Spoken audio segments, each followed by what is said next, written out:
Today is April 3rd, 2015, and I am going to talk about another rape of me.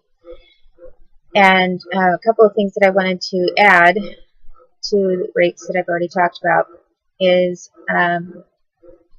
well, one thing that pertains to the Bechtold family is that in addition to holding me hostage at their house and having a cop show up to threaten me and a whole bunch of different things that they did, including involving a woman that they knew to direct or try to order that I should never be allowed to raise my own children. And that supposed deal was made with FBI over in California. I think what I should add to that is that the Bechtolds were supposedly putting bodies underneath their house. And that sounds pretty weird, but I was a kid at the time, and I had to go to their house at different times. And I remember one time, I think they were trying to drum up more stuff against me about Katie Middleton, because the Middletons had been part of trying to frame me for supposedly killing people over in England, and they were trying to do this setup. I mean, they didn't just try to make me look like I was a prostitute. They also tried to set me up as killing people. And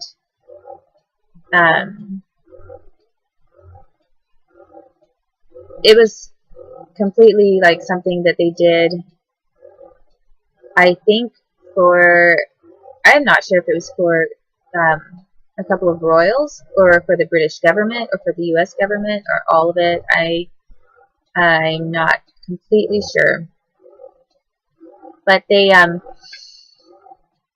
me go out to like a bog and wanted me to raise a gun at and order people into various sites or whatever where supposedly people were getting killed.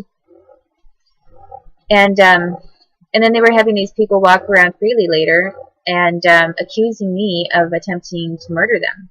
But like in the entire arena of who was involved in that, the Middletons were right there. And some kind of like British military guy. So at some point, the Middletons themselves were directly interested in framing me to look really bad. And not just to look like a slut, but they also wanted me to be framed for supposedly murdering people. But that was kind of their business. That's sort of the thing, that's some of the things they did. And I guess they just wanted something on me because I was a kid who was talking too much. And so when I was then over in the United States at the Bechtolds, one of the things that happened in their house is that they had a door at one end of their kitchen.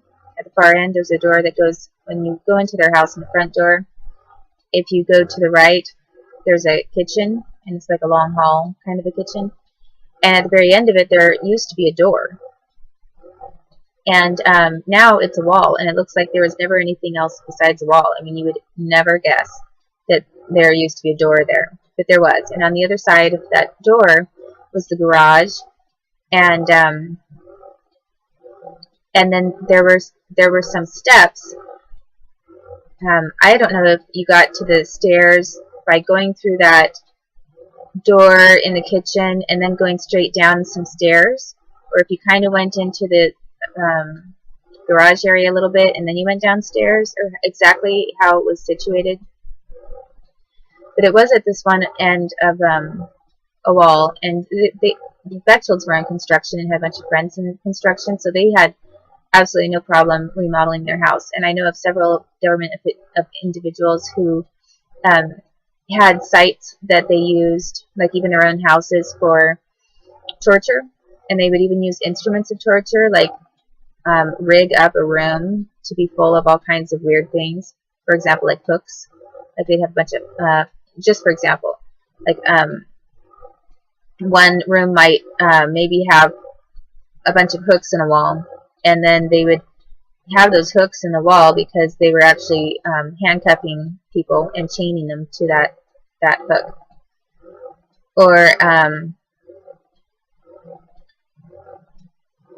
other times, you know, putting a neck choker, like a neck brace, like an iron slave kind of a brace that had a chain to it, and then hooking that in the back to this hook so that you were hooked up by the neck.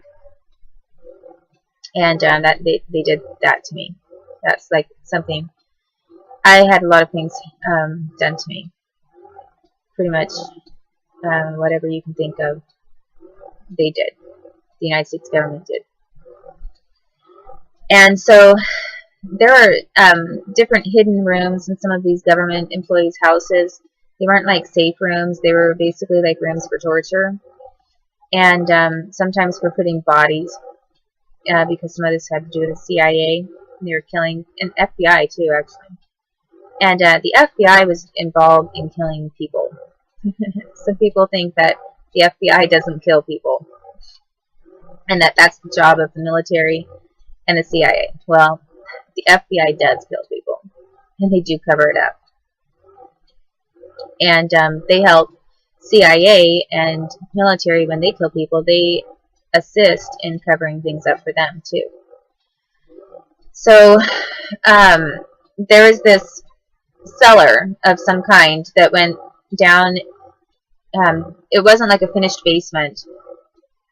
It was like some kind of a stairs that went down into maybe a crawl space, and then I think it was like dirt or something. And they were supposedly unloading bodies from a car. They drive the car into the garage, then they'd unload a body and supposedly chop it into parts, and then have me taking bags into the under their house to hide the bags. And I don't know what they did with that afterward, but then later, after some time, they said they wanted to fill it up so no one knew it was there anymore. So so then the Bechtolds were having me, instead of putting bags with supposedly body parts in there, they had me putting bags with dirt in there. So I was supposed to go in there and open up the bag, and it was full of dirt. I mean, supposedly dirt, and dump it in there. And then go out, and I had to keep going back and forth, and I was all dirty. Like, I would come out of that place with dirt all over myself because it was dirty down there. So, I mean, it wasn't a finished basement. It was like, you know, dirt around and everything. And I kept having to go back and forth, and they made me do that until the entire space that was there was filled back up with dirt, like working from the back and then filling it all the way up to the front, up to the stairs, and then they were getting rid of the stairs, and then they got rid of the door to the kitchen. So I think now if someone ever excavated, all you would find is like a bunch of dirt. It would look like nothing was ever there. And that's how they wanted it to look. And at the time they were doing that, they attempted to frame me, too. They tried to say, they brought an FBI person over and attempted to say that I was guilty for trying, in a conspiracy of trying to conceal crimes, and I was a criminal, and whatever. And they made a point about the Middletons, saying that the Middletons were, or Katie Middleton was better than me, something like that. And what Katie Middleton had to do with me, I have no idea. But they thought that it would bother me for some reason, and so they said that. And so another thing that, so I do believe that with all of this, Robin raping me, and then having Brian Gross and the Portland PD covering that up, I think that there are a lot of people covering up more than just they're motivated to try to assassinate me and rape me for more than one reason. And not to mention, you know, I mean, if you kill someone, it's not that big of a deal. I mean, to the U.S., they have plenty of killers. They can get any killer from the military and have them do a kill job for them. And I mean, how much is that? Like, if you got someone to work you on a contract, is it like $200,000 these days, or was that just back then? You know, like $1 million was a lot for an important person. 200,000 was standard.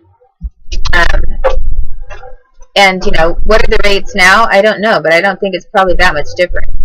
And by contrast, one of my songs that a lot of my songs were going to the top of the charts. One of my songs was making billions. Just one hit was making billions. So my songs ended up being worth way more than anything that I assisted the government with, or that they pay other people to do. And which is the primary motive, I believe, for the government lying about me and using mental illness as a cover to conceal their own crimes against me and against my babies. But I wanted to mention that. And the other thing is that the Haynes were involved in rape, programming of me, and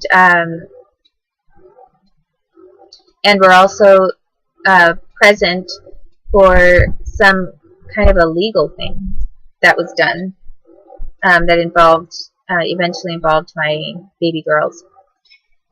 And later, as I've already described, because I described some of the situation with Brian Haynes, later he was involved in raping me.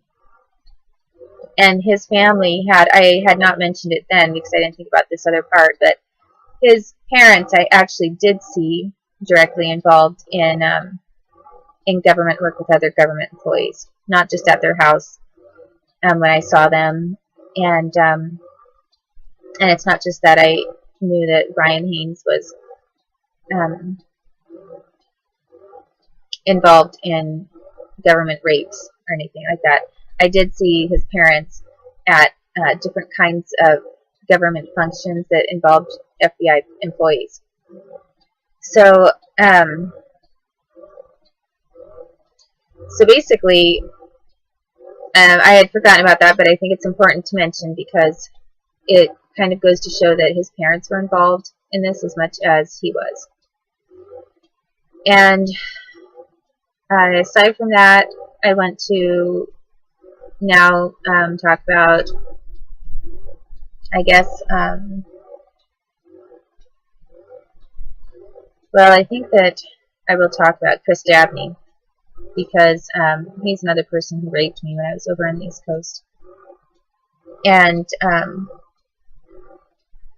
he put me in a position of, well, the government was constantly moving me around from one house to, like, they would force me to relocate and then watch me to, like, they basically try to get me to run and destabilize my living situation. Like, if I was stable in some location, then the first thing the government would try to do, especially if they were kidnapping a baby from me, is they would try to destabilize me and try to force me to run out. And then while I was on the quote-unquote run, and typically not on the run from the law or anything, but on the run from having them throw me into a mental ward, because constantly the government was using mental illness as a threat against me. They've used it my entire life as a political threat, and a means to try to get me to shut up about secrets that I know about them, which, you know, they don't deserve to have any confidentiality agreement over. You know, I didn't sign anything that said I'll never tell. And I definitely did not ever sign any kind of consent form that said, you guys can torture me when I'm a little baby, and when I'm a toddler, and a little girl, and a preteen, and a teen, and an adult. And I'm going to keep all your secrets. I mean, are you seriously nuts? So, I was not ever signing any kind of confidentiality thing, or or consenting to be trafficked anywhere. The only time that I think I did sign a confidentiality statement, which I don't know if I signed one because I don't actually remember if it was a whole statement or if it was just a verbal agreement, but it was possibly a statement at some point. I think it was maybe a statement after the fact, because I think it was a verbal agreement and then there was a statement presented to me later, but I'll mention that in a minute.